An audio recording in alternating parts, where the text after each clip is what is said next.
Yo, what's good everybody? Welcome back to the channel. Today we're diving into One World Under Doom, issue number 8.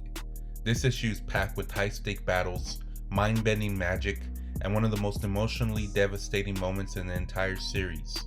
We'll break down the tactical maneuvers of Earth's last defenders, Doom's terrifying display of power, and the shocking twist that changes everything. If you thought Doom couldn't get any more unstoppable, think again. Let's get into it. We open up in the astral plane, and right away the tension is thick. Reed Richards, Mr. Fantastic himself, is stammering, trying to get words out. Victor. But before he can even finish, Doom just cuts him off with this cold, commanding, "Silence, Richards." And you can feel the power dynamic immediately. Reed's out here struggling to put himself together, and Doom's in complete control. Meanwhile, we cut to Arizona, where Valeria Richards is with her brother Franklin, and she's basically like, "Our parents need our help." And Franklin's looking at her like she's lost her mind. He's like, "Val, you're not serious." But Valeria, she's dead serious. She challenges him. "What are you serious about? Tell me what you're thinking." Franklin straight up accuses her. "You want to rewire the transporter so it sends you to Latveria, to Doom, right?" But Valeria fires back, and she's heated. "No, God, Franklin, I just want to talk to him, not beam into a battlefield. I need to convince him to, I don't know, to stand down. He listens to me." Now Franklin's having none of it. He hits her with the sarcasm. "Oh great, no problem then, Val. Let's just give Emperor Doom a little ringy-ding on his cell phone in the middle of a war zone." Joe and Nikki are there too. And Nikki is like, "I think Franklin's employing Earth sarcasm." But Valeria, she's not backing down. She leads them all downstairs to the basement. She tells them, "We don't need to call him. We just need to get him to call us." She's staring at this machine in the dim basement, and she's like, "Which means all I need to do is find a way to get his attention." So a few minutes later, when I say a few minutes later, I mean this girl is a genius. Valeria's standing over her invention looking triumphant. "And done," she announces. "A hypersonic signal transmitter, geared to resonate with his armor. Ta-da!" So what she's done here is create a device that vibrates at the frequency of Doom's armor to send a message. Franklin's squinting at this thing like, "So, it'll buzz, which means, what, Morse code? What do we send?" And Nikki looks at Valeria and suggests, "You're the one he trusts. I suggest we send 3 letters." Joe adds V, Franklin adds A, and together they're like L, Val. The transmitter starts emitting these sharp, rhythmic noises. Valeria's eyes are bright. She's locked in. "Perfect," she says, but Franklin's getting impatient. "Nothing's happening. Should we send it again, or..." And before Valeria can finish telling him she doesn't know, boom! A sudden surge of energy pulls her into a portal. Now Valeria finds herself suspended in the vast, star-speckled void. She's disoriented, just like, and then this voice echoes through the space, calm, commanding, unmistakable. It's Doom, and he tells her, "It's good to see you, child. You look well." Then he adds, "I received your message. Clever, as always. You have Doom's attention. I wonder, Valeria, what you will do with it." Doom is acknowledging her here that Valeria is special to him. She's the one person who can reach him. Valeria steadies herself and looks around. "This mindscape, Sorcerer Supreme magic, I take it?" And Doom's like, "Some of it, the rest is me," which is just a Doom answer, you know. But then Valeria shifts gears. "You're still fighting them, Mom and Dad and the rest." And Doom confirms it. He tells her Reed proved to be slightly, well, surprisingly, I suppose is the right word, irritating, perhaps. And Valeria, she softens her tone. "Thank you for letting him live, Uncle Doom." And Doom responds, "I did it for you."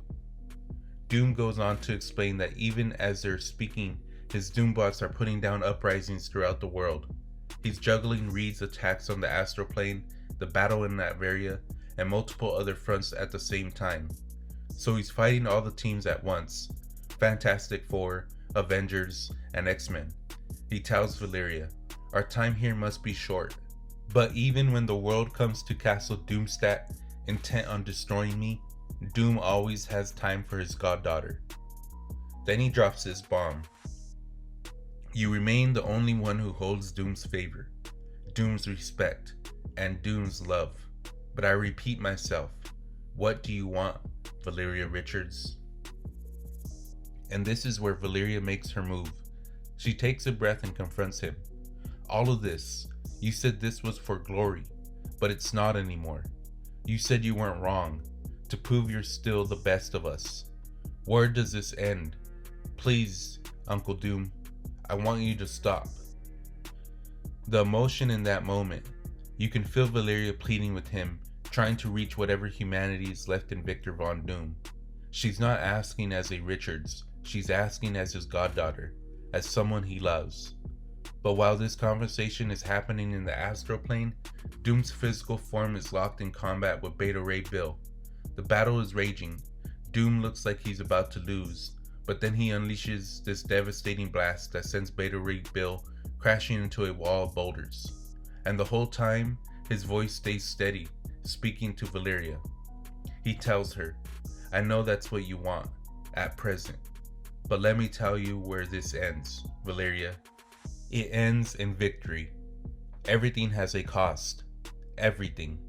And everything truly great costs more." Doom's basically saying that greatness demands sacrifice, and he's willing to pay whatever price is necessary. But Valeria pushes back. She's not backing down. "When this began, you were trying to manufacture consent, to win hearts and minds and moral rights from the governed. But this isn't that. This is coercion. They'll never accept it." And Doom hits her with this chilling response. "They will.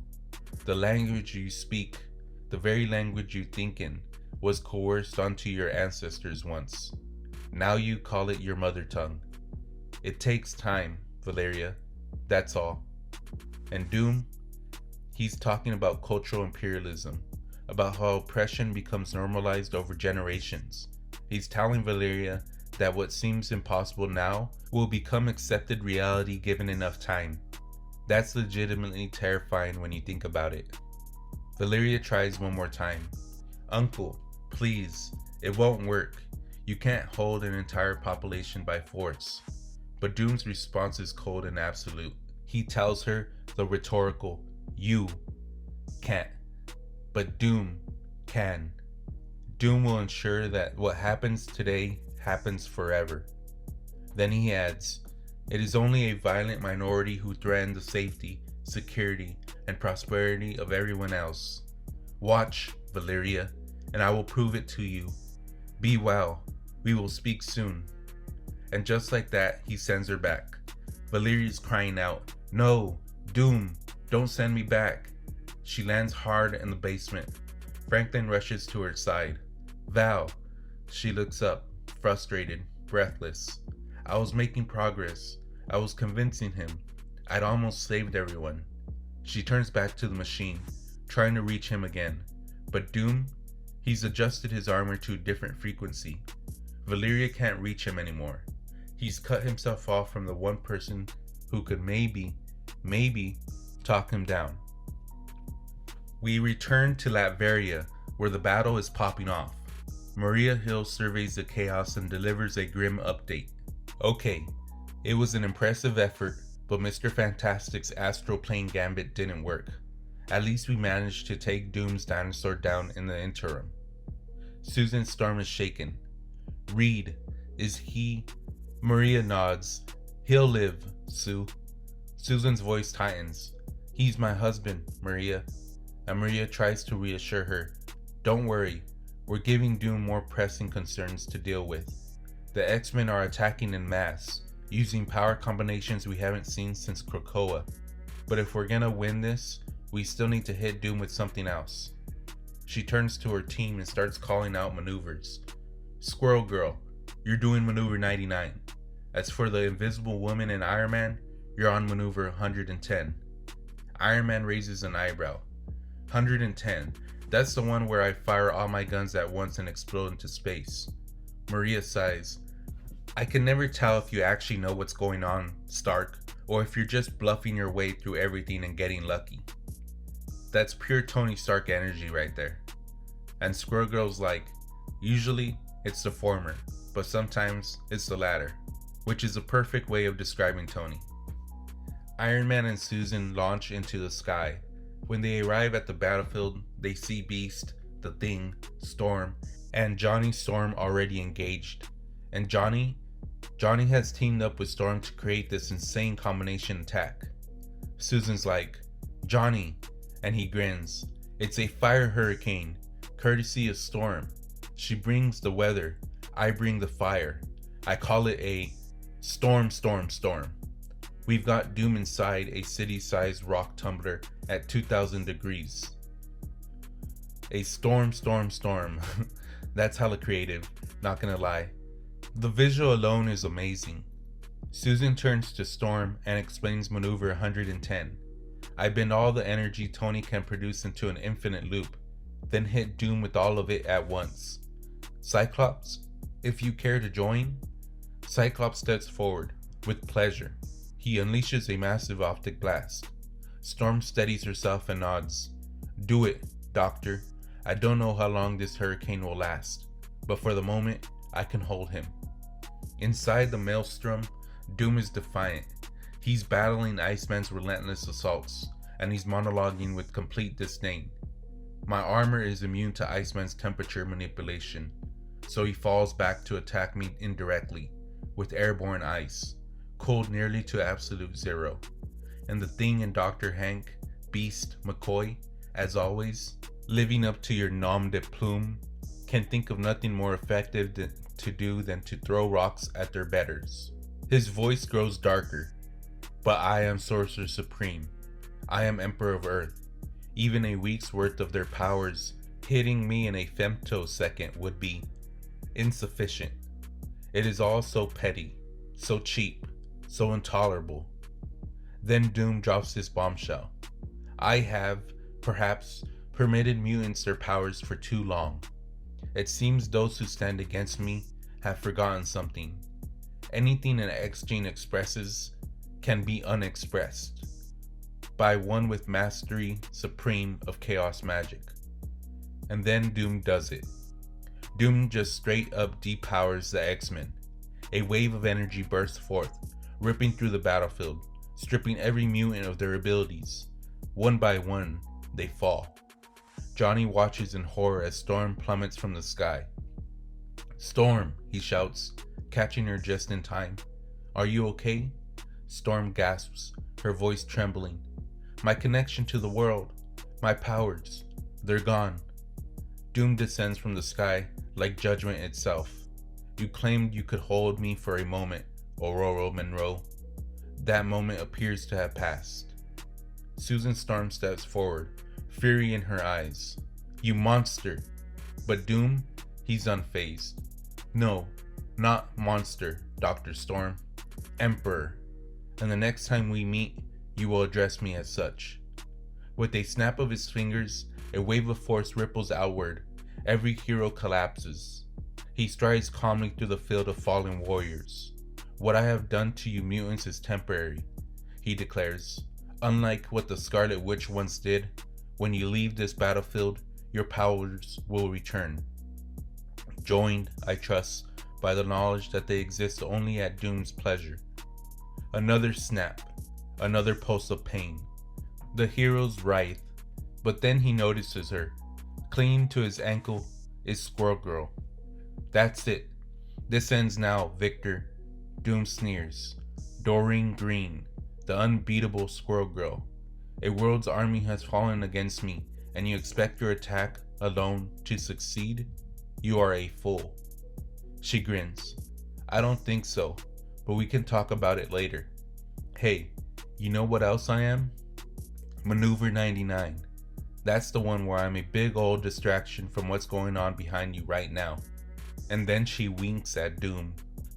Behind Doom, a grotesquely injured Reed Richards stands with brain drain, who's steadying Reed's elongated arm as he begins to chant, "By the mighty aspirants of the first firmament." Doom's thoughts race. He left Richards alive, barely. Reed should be unable to fight, unable to combine his science and sorcery. But then he sees it. Every hero who can generate energy is channeling it toward the shattered remains of Stormbreaker. Susan bends the energy into a singularity, and Reed is imbuing it all into one object. The thing steps forward and grasps the glowing Stormbreaker. Wow, would you look at that? Turns out Aunt Petunia's favorite blush and blue-eyed nephew is worthy after all.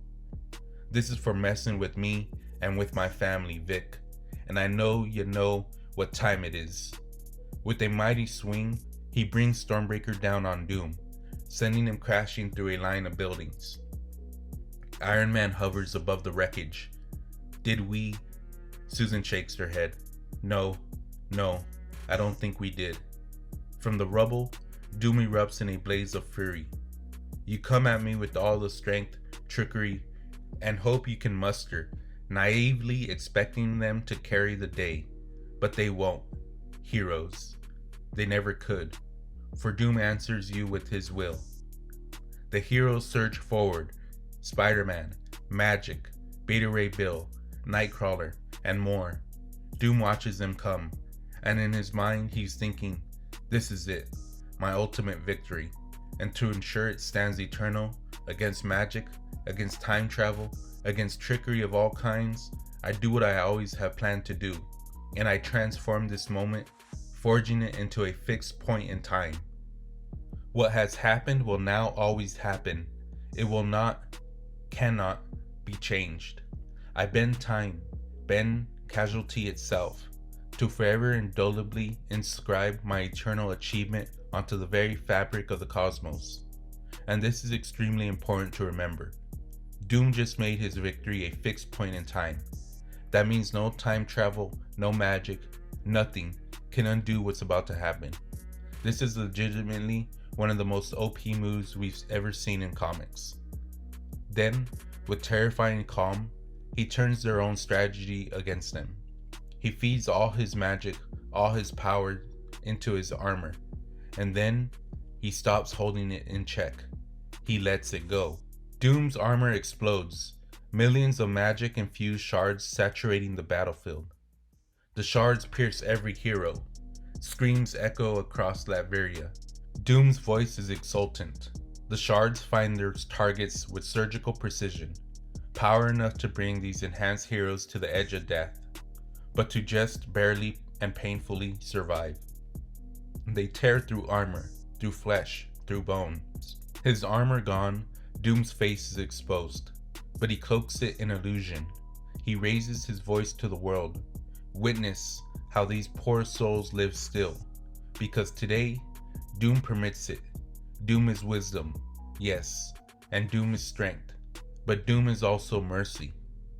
He's creating an image that will be carried forever, cementing his victory in the minds of everyone watching. In fact, these creatures have learned, should they ever resume their attack, Doom will not be so charitable again, and each will be forced to make reparations to Unk. Doom freezes. Who dares? He turns and sees her, Valeria. She had transported herself to the battlefield just as the shards were released. Many had struck her. She stands, missing one leg, trembling, trying to speak. Uncle Doom. Her head falls from her shoulders. Doom's eyes widen in horror. No! No! And that's where this issue ends, guys. I ain't gonna lie. When I got to that last page, I just had to sit there for a minute. Like, damn, Doom just killed Valeria, the one person he loved, the one person he would never, ever hurt, the person he told just moments before that she held his favor, his respect, and his love. This is legit one of the most tragic moments in Marvel history. Everything has a cost. Everything. And everything truly great costs more. Doom said it himself, and now he's living in it in the worst way possible. So yeah, we'll be picking this up when the next issue drops, because I gotta know how Doom reacts to this. Does he break? Does he double down? Does this finally push him over the edge into full villain territory? Or does it bring him back? And one last thing, a lot of people have said that Doom has been acting out a character this whole series, that Ryan North took the essence that is Doom and changed it to fit his narrative. Do you believe that's true? Be sure to subscribe so you don't miss coverage of the next issue. Drop a like if you enjoyed this breakdown, and let me know your thoughts down in the comments below. This cliffhanger was wild, and we're gonna do it all again on the next one. Thank you for watching. Peace